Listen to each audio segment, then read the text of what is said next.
but same for all our buildings. Yeah. Yeah.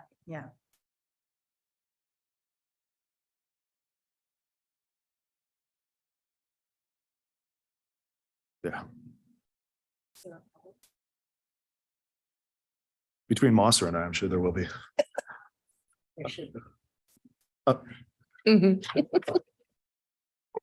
Good morning. The time is now 10:31. This is the Kane County Ad Hoc Opioid Settlement Fund Committee.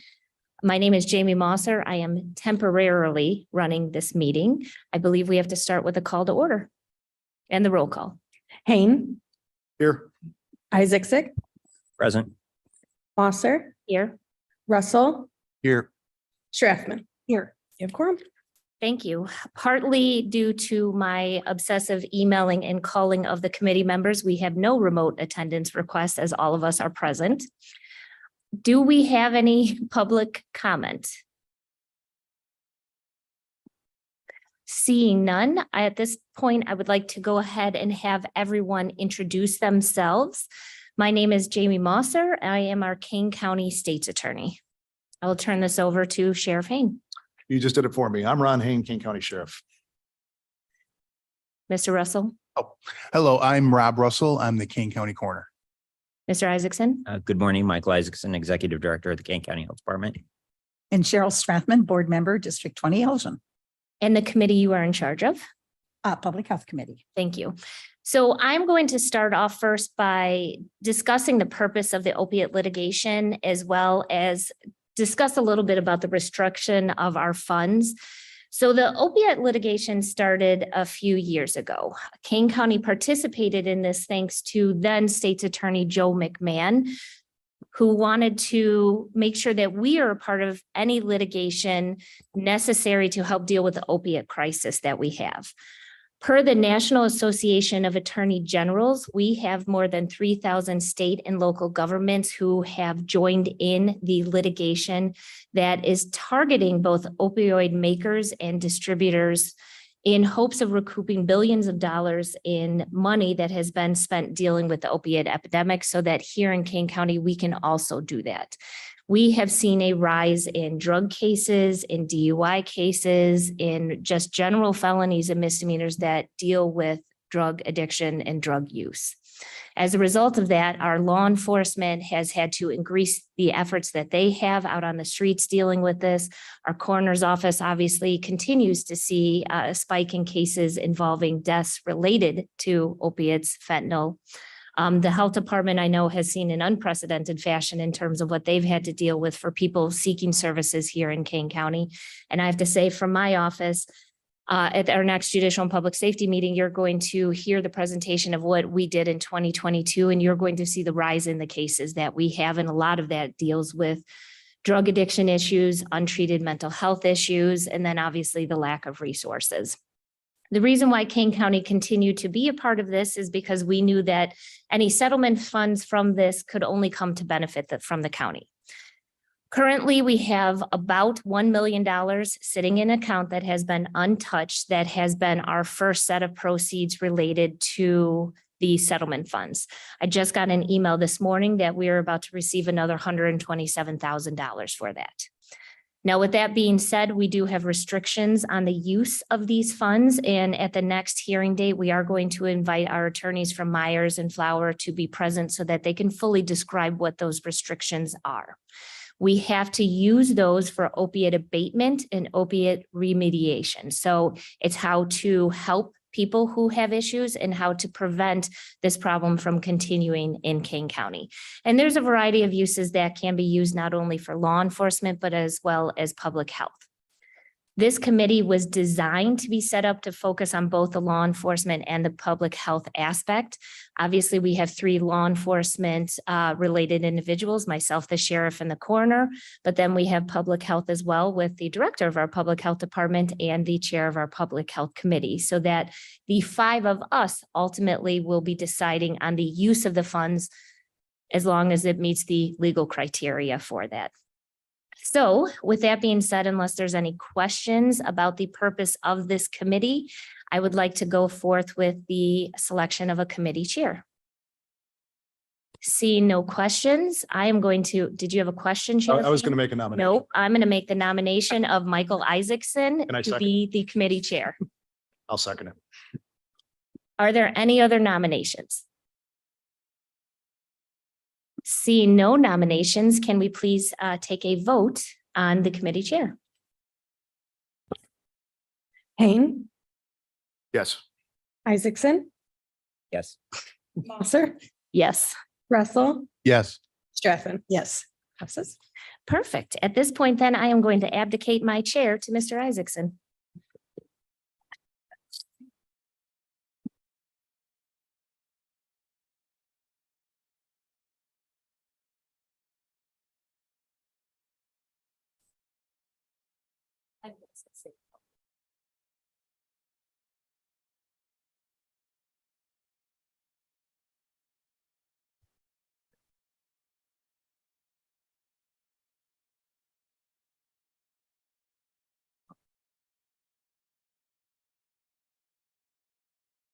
So it looks like the next order of business.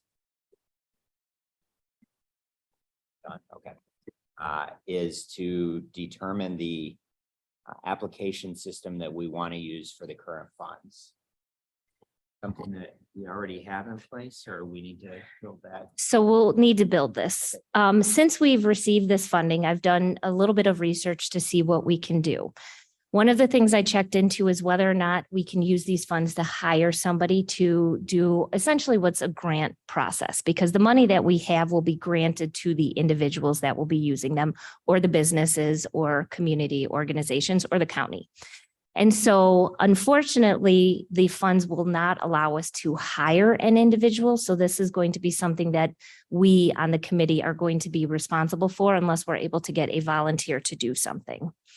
I did find a local organization that actually runs grants. And so the money is usually given to them. That money, then they put in a grant system. And then what they do is they take applications and then they would bring it back to us. Unfortunately, due to the restrictions on this, we're unable to use a system like that. So my suggestion to the committee then, we are now researching how we internally can have a grant application process. That grant application will be filled out by community members, by whomever thinks that they're deserving of the funds. Those applications will then come to the 5 of us, and then the 5 of us would have to go through this. My recommendation is that we figure out a point person for that to begin with. That point person would work with our attorneys of Myers and Flowers so that we can obviously look at a grant application. If it doesn't fall within the scope, then obviously that's a person who would be rejected immediately. If it does fall within the scope, then it would be triaged to see the need for the county. Any thoughts? It has, we've already been in the process of taking a look at a job description for a grant manager that has not yet been brought forward to the board, but we have found it to be necessary and needed. This may be a great opportunity to bring somebody into our fold to start helping with this. That'd be an excellent project to get it launched out and find the need for it. Great.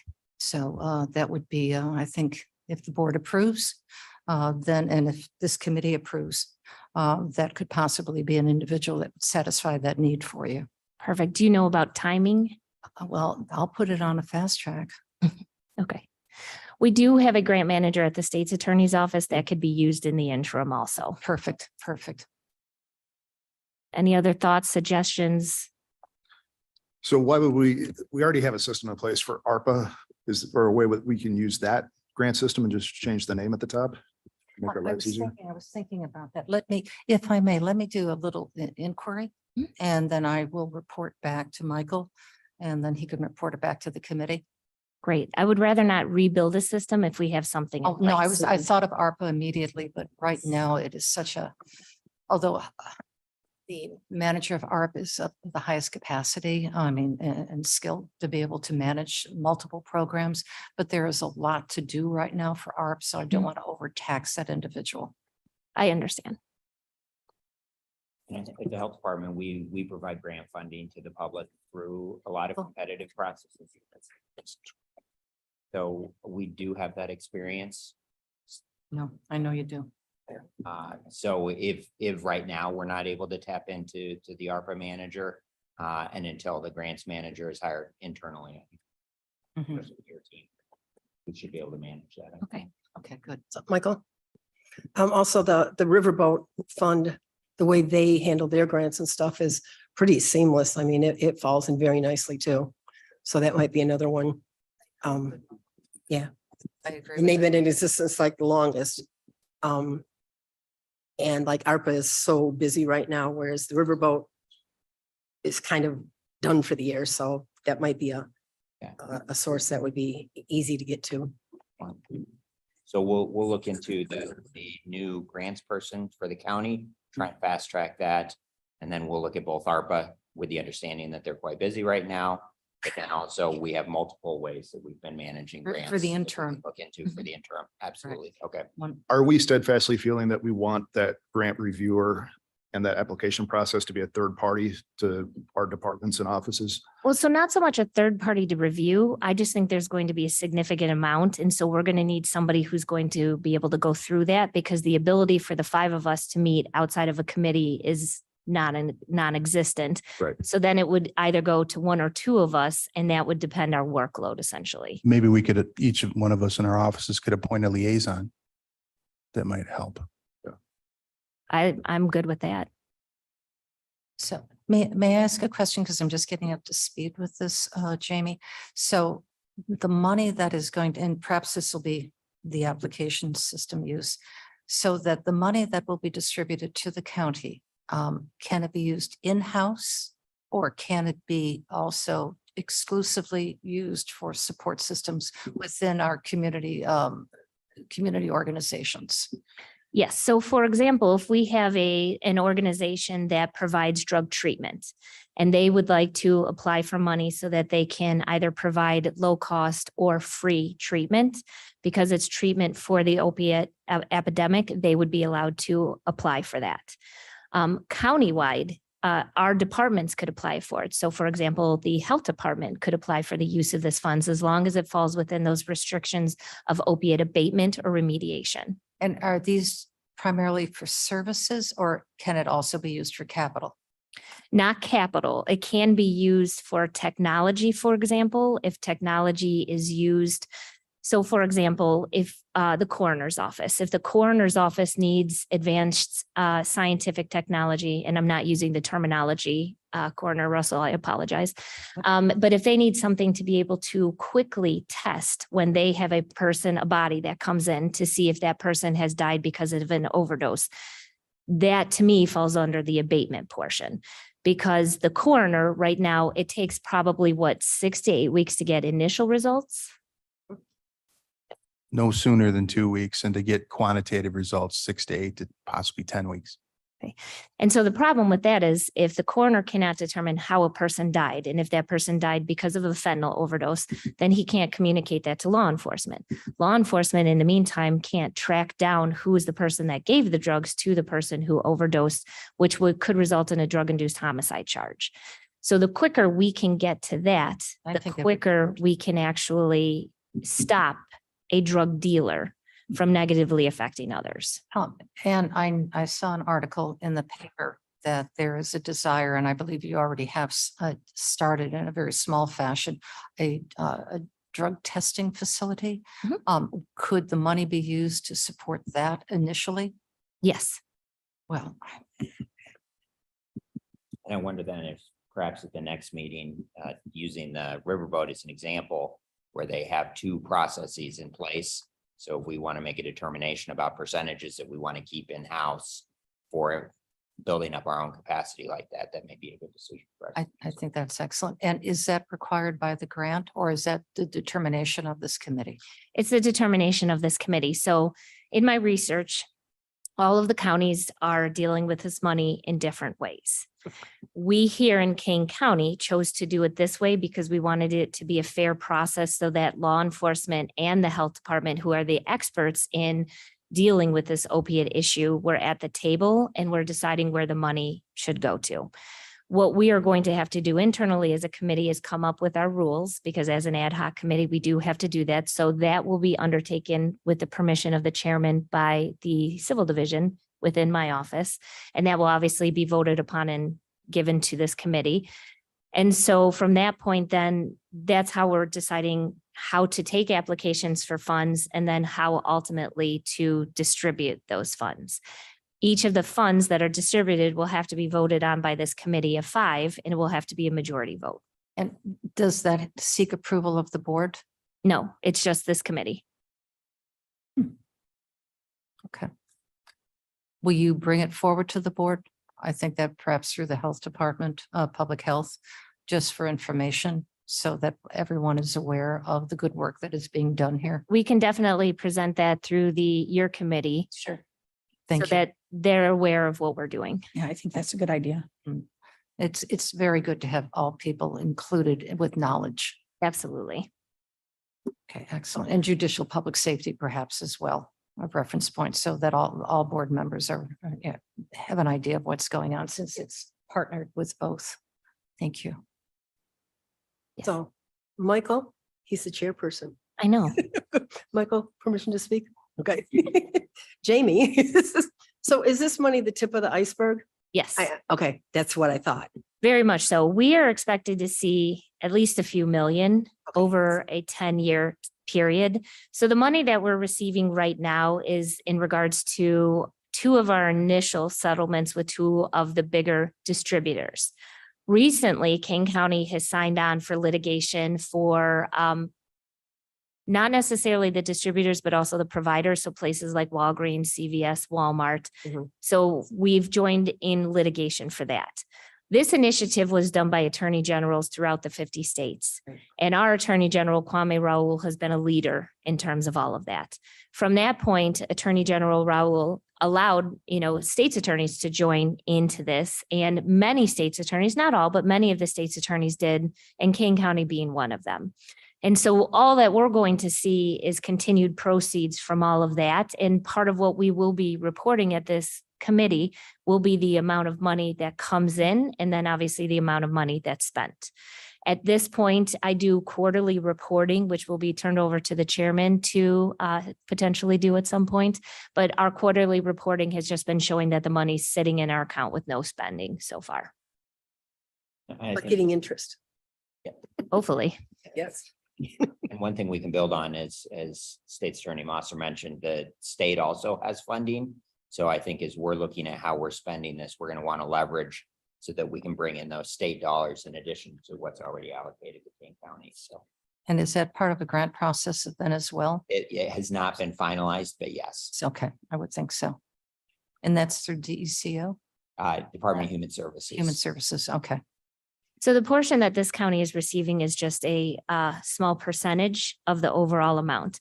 There's also a big remediation or abatement fund that is eligible for the entire state of Illinois. So just because we receive this money doesn't mean that we're also not eligible to apply for more funding from the state abatement. On top of that, our individual cities within King County have also received funding if they were a part of the litigation as well.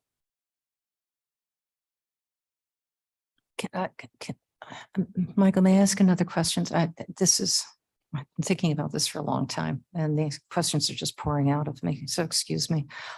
So we're going to stand up this testing lab, then will we provide the services then to other communities, and that would be a fee? Perhaps an opportunity to have an income? I would direct that to Sheriff Hain. Yes, we are. So it is in operation right now in its infancy. We're eyeballing some grant money that Coroner Russell got for us through Congressman Foster to do the major part of the build out for it within the sheriff's office. But this is still a party between State's Attorney Coroner Russell and I. It's just housed at the sheriff's office. And then the ultimate plan, once we're all ready to go, they've already done some services for Sugar Grove and Elgin and the sheriff's office. But once we're in full operation, we'll build what the building will look like or annual buy-in by each agency within the county and even surrounding counties too. It's going to take some time to get to that point because we really, in order to offer the service to somebody else, we really need to be an accredited lab, so that it holds up in court and that kind of thing. But I mean, it definitely can be done, and from what we're seeing, it's happening. So we just can't count on it like next year, because we have to go through the accreditation process and that kind of thing. So, but I do see within the next 5 years, this being a very positive thing for Kane County. I think it's a wonderful idea and well needed.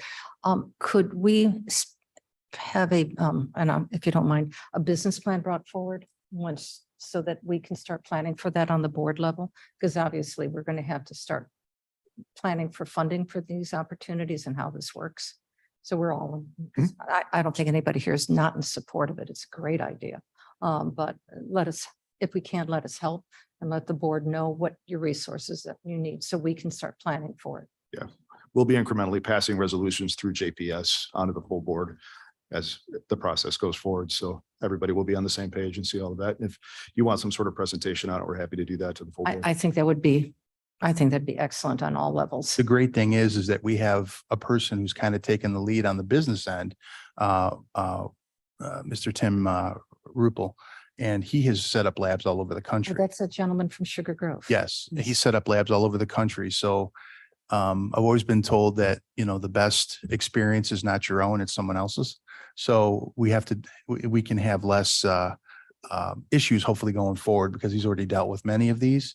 So I don't know. I think we haven't really talked about it, but I think his business acumen and getting this going is going to be key. Good, excellent, good. And he's volunteering, correct? No, they're both, we have 2 salaried employees now at the sheriff's office that are running it and building it. Thank you. Thank you, Chairman. Get used to that role in a minute. So I also read the article about the tax lab, and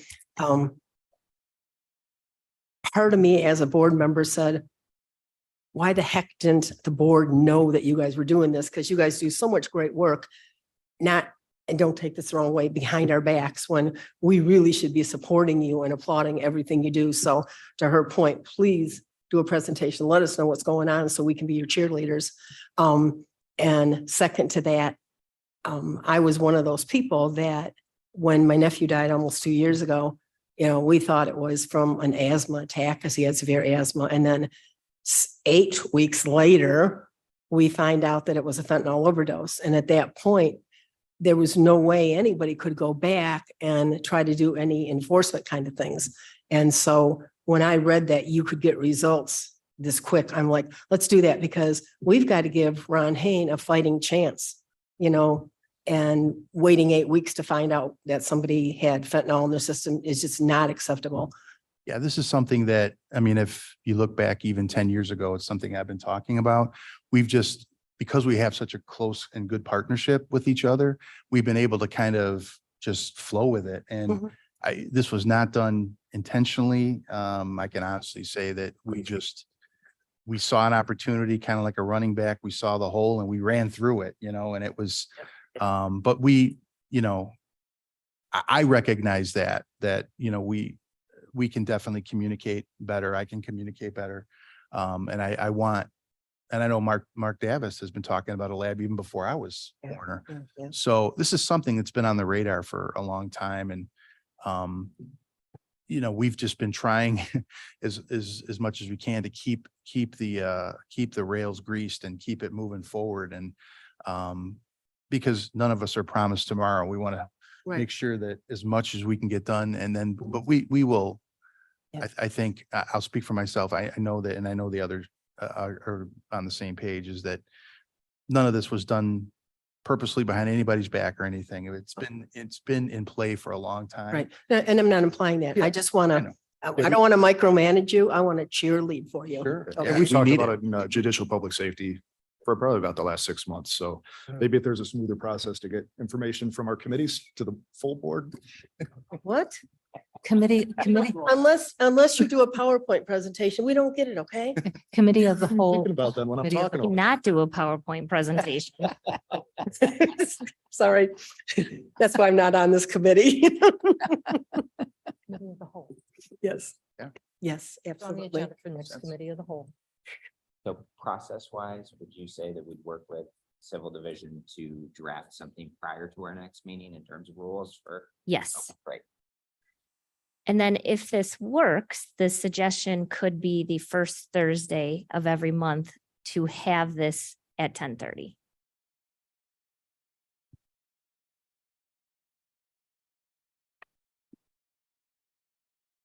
I vote for that. I don't know. I'm not good with the whole board process. Somebody want to second that? I'll second it. I think it's a consent vote. That vote? Yeah. Okay, very good. All right, so this group will meet the first Thursday at 10:30 a.m. We'll draft rules prior to the next meeting that we can share. Do we want to take action in terms of the internal, external? Because it sounds like there's a lot of internal things that are really positive that we're going to want to potentially invest in first. So I'm wondering structure wise, even before we look at a big community process, we want to make sure that we're getting all of that taken care of. I don't know if that's action we should take today or wait until perhaps next month. So we can't do anything because it's not on the agenda right now. But what I would suggest, if internally for the county, if we believe that this money would benefit the county in a certain way, we should put that as a resolution for this committee to vote on. And so we can do that prior to the next meeting.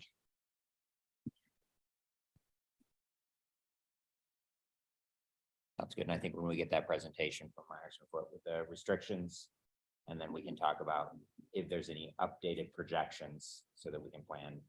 Yeah, right. Absolutely. Okay. Legally speaking, Jamie, when the federal funds come available, are we going to need to set up another committee in order to disperse those, or can we do it through this committee or? All of those funds should be coming through this same mechanism. So it'll go into the account that we have, and it's a separate account. I keep calling it account 340, but I don't believe that's what it is. Whatever account number it is, and I will email everybody about it. We have segregated that from all other funds so that it is a county fund, not a state's attorney, sheriff, coroner, health It's a department. special reserve fund. It's a special reserve fund. Thank you. Yeah. That's the wording I was looking for. So it should all go into there and then it gets funneled through this committee. Got it. Okay. That's 3.1 million if we get the whole thing. So. Now, don't get greedy. Chairman. So as a non-member of this committee, but somebody who always has an opinion, I would target this whole $1 million internally for the lab and law enforcement and judicial. And then as we get more money, start the process so we can do community. But I think that there's so much at the county level that you guys have already got in place that we need to spend the money here and then roll out to community. My opinion, which is always right. I Just kidding. I think that's a good idea too, to get our foundation going here in the programs and the whatever we need, like the lab, and get that settled first before we look at where else we might disperse the monies. And that makes a lot of sense to me. Excellent. Thank you. Would agree. I Any would other agree. discussion? So we have a date for the next meeting. We have next steps in terms of things. We'll put a resolution together then for the next meeting so we can take action. Is there anything else that we need to talk about? The only other thing that I would suggest that we talk about is as we go through this, we really need to loop in our attorneys. Our attorneys are Myers and Flowers. We have people that are assigned to us that I will share their contact information because anything that we do, we want to make sure falls within the restrictions of what we're allowed to use them for. So if anybody does want a resolution, obviously my office will help you draft a resolution, but we want that resolution and money run by our Myers and Flowers attorneys before we put it up for anything so that we're not down the road dealing with somebody saying we didn't use it properly. But we could put that as a part of our rules that we ultimately put in for this committee. And if I may, sir, I will double check and please give me that opportunity. You may have already. Since it is under the county budget control, I believe that it should maybe go through resolution and just move it up the food chain, but I will double check that with finance to make sure we're following the proper protocol.